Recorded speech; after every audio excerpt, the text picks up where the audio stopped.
Пане президенте, вітаємо в Гаазі у місті миру і справедливості. Пані і панове, війна у нашій країні завершилася майже 80 років тому, але пам'ять досі про неї. Майже кожна родина досі має історії воєнного часу, історії втрат, голоду, страху, а також історії опору і хоробрості. То були герої, які боролися за свободу, за мир.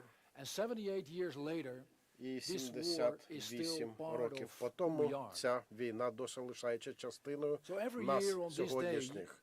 До цього дня ми будемо пам'ятати, кожного року ми згадуємо тих, кого втратили. Завтра на День визволення ми згадаємо, що свободу ніколи не можна and they fight and die for it still. And in Ukraine, as we all know, this freedom is under severe threat. Every day, Russian missiles, tanks, drones and soldiers attack it. And every day, brave Ukrainians step to protect it and protect what is theirs. And President Zelensky, every day since the illegal Russian invasion, you and your people have shown us what it means to fight for freedom. And we deeply admire you for doing that. And please know that the Netherlands will continue to stand with you. We have supported you and we will continue to support you. First of all, with weapons, because the harsh reality is that there is no substitute for success on the battlefield. But also with humanitarian aid, with harboring refugees, and with help in rebuilding your wonderful country, just as others have helped us rebuild ours. Ladies and gentlemen, illegal wars cannot go unpunished. There cannot be peace without justice. It is the only answer. It is the only answer to aggression and war crimes. It is the only answer that will ensure a lasting peace. And that is a lesson we have learned from the war all those years ago. And it is a lesson we must continue to apply today. Ukrainian prosecutors have registered 85,000 Russian war crimes since the beginning of the war. That is hundreds of crimes every single day. Men, women, children are being cowardly raped, tortured, and murdered. Schools, hospitals, and houses are being bombed. Children are being kidnapped. Every single day. Every single day. And these are ordinary, innocent people who have done nothing to deserve this terrible fate. And we can never accept this. And we will do everything in our power to ensure that Russia is being held to account. But we can only do this together. Together with the international community. Together with all those who want peace and believe in justice. And that is why we in the Netherlands strongly support accountability initiatives. It is why we send forensic teams to Ukraine, and it is why we are ready and willing to host prosecution centers, damages registers, and courts here in The Hague. These are important steps, but they're only first steps. The road to accountability is long and full of setbacks. It requires perseverance and a special sense and a special kind of resoluteness. The kind I see every time I speak with you, Mr. President, and the kind I see in Ukrainians every single time I've had the opportunity to visit the country. Mr. President, we're in this together. We will continue to support you in your fight for freedom, sovereignty, and a just peace until you celebrate your own Liberation Day. Mr. President, dear Volodymyro, the floor is yours. Thank you.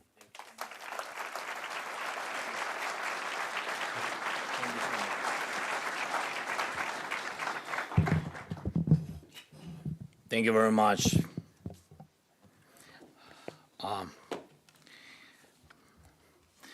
First of all, I would like to thank you for your attention and your respect for Ukraine, and I have felt today. Thank you very much. This is attention and respect from people who value freedom and do not tolerate tyranny as much as we do not in Ukraine. Thank you very much.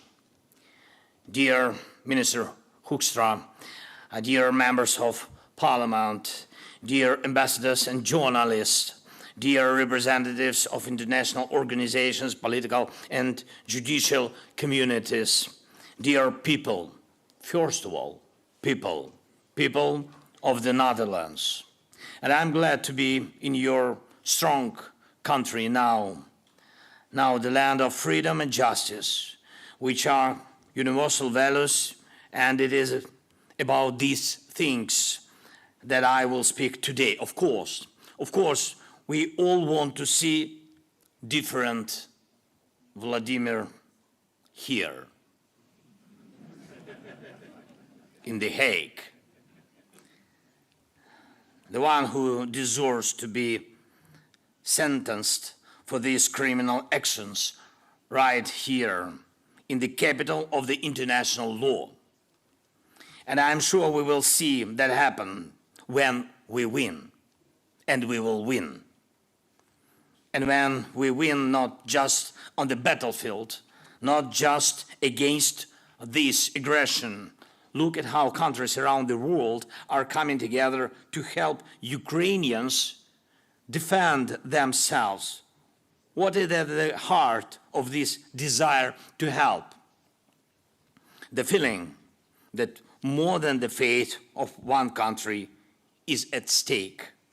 The feeling that more can be achieved than the defeat of one aggressor. We can now stop wars of aggression as such. We can defeat aggression as a criminal idea that originates in the mindset of someone who is used to impunity. Impunity is the key that opens the door to aggression. If you look at any war, any war of aggression in the history, they all have one thing in common. The perpetrators of the war didn't believe they would have to stand to answer for what they did. They must stand to answer for war. However brings war must receive judgment. Ladies and gentlemen, defeating impunity of aggressors means destroying the origins of aggression. Victory in the war is won by force of arms. That's how that job gets done.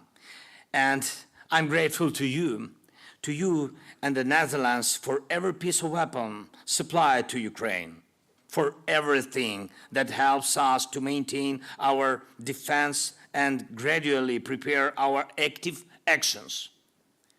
But we know that the lasting peace after victory is achieved by nothing else but the strength of values. First of all, it's the strength of freedom and of law, which must work to the full of ensure justice, not hybrid promises instead of human rights. Real freedom, not hybrid impunity and symbolic formalities, but full-scale justice. Not hybrid peace and constant flashes of violence on the front line, but reliable peace when one respects values. True freedom, true justice, true peace is respected instead of hybrid forms. But it's exactly what we need now. Please think about one number. Now, this number is 6,139. This is the number, contradict number of war crimes committed by the Russian occupiers this April alone. These Russian crimes led to the deaths of 207 Ukrainian civilians. Among them are 11 children. Another 17 children and 400 adults were injured in a month alone. And the full-scale Russian invasion has been going on for the 15th month. Just yesterday, it was yesterday, in our Kherson region alone, Russia killed 23 people. 49 were wounded. I'm speaking about civilians. And it all started more than 9 years ago with the occupation of our land, with the occupation of Crimea and Russia's bloody hybrid war in the Donbass. Thousands and thousands of war crimes, thousands and thousands of victims.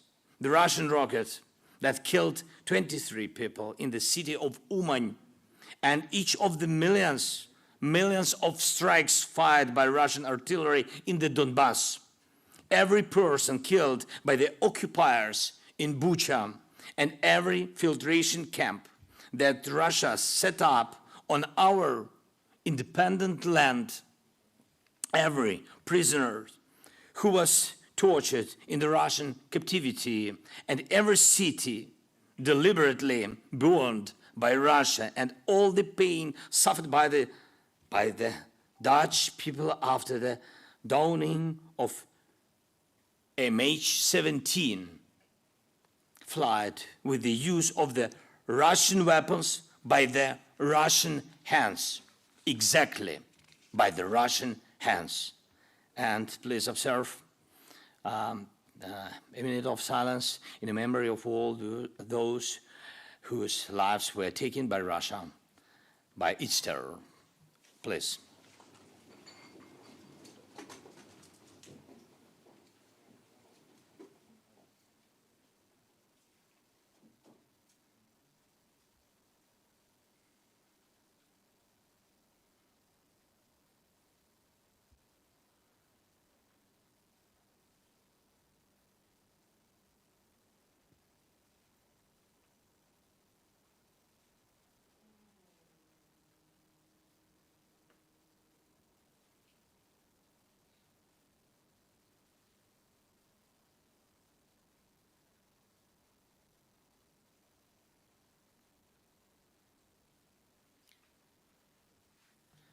Thank you very much.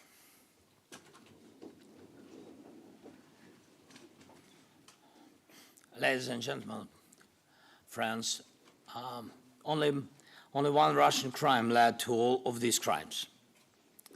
This is a crime of aggression, the start of evil, the primary crime. There should be responsibility for this crime, and it can only be enforced by the tribunal. Europe and the world have already had to deal with something like this. As a result, we can see the following words in the text of the judgment of the International Tribunal in Nuremberg. To initiate a war of aggression, is not only an international crime, it is the supreme international crime, differing only from other war crimes in that it contains within itself the accumulated evil of the whole. That's absolutely true. We must transform the experience of the Nuremberg process into an operating rule. That's why we insist on the tribunal creation. When there is a tradition of inevitable punishment of aggression, then there will be a tradition of guaranteed non-repetition of aggression. If we want true justice, we should not look for excuses and should not refer to the shortcomings of the current international law, but make bold decisions that will correct the shortcomings of those norms that unfortunately exist in international law. This is exactly what the creators of Nuremberg did.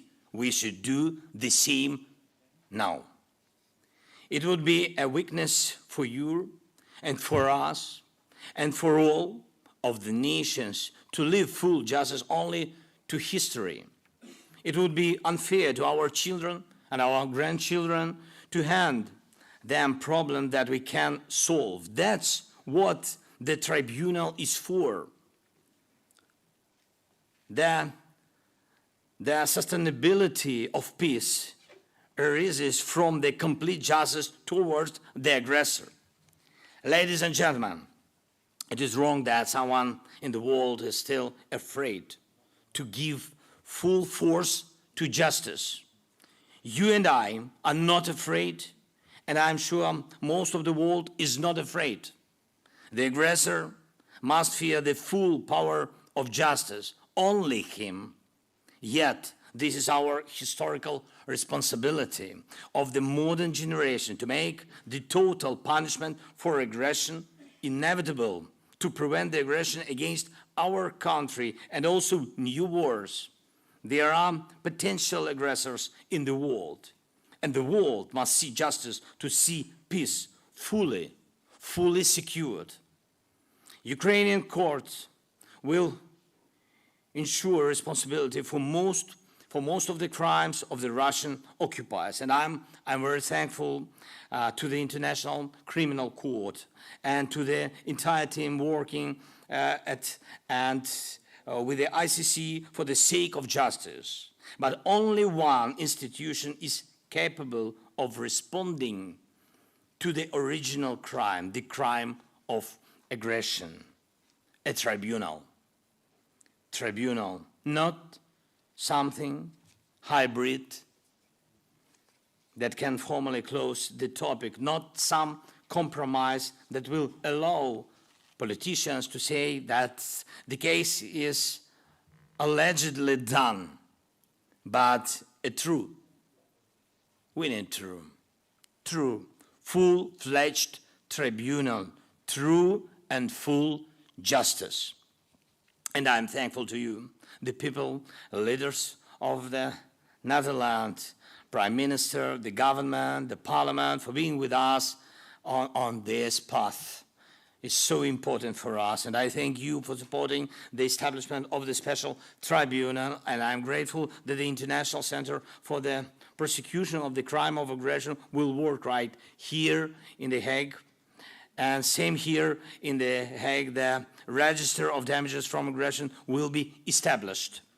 And this is a step forward to creating a compensation mechanism. Damages from aggression must be compensated at the expense of the assets of the aggressor himself. And this is also a punishment for war as well as justice. I thank you for the fact that for you and us, justice really matters. Thank you, the Netherlands. Let justice really work. And when today, as always, on the 4th of May, at 8 o'clock in the evening, you will honor the memory of all those whose lives were taken away by the wars, by the Second World War and other wars. Please also remember Ukrainians, men and women, adults and children who would have been alive now, but for this aggression, the war we didn't want, the one we have to make the last, and we'll do it. Slava Ukraini! Thank you so much.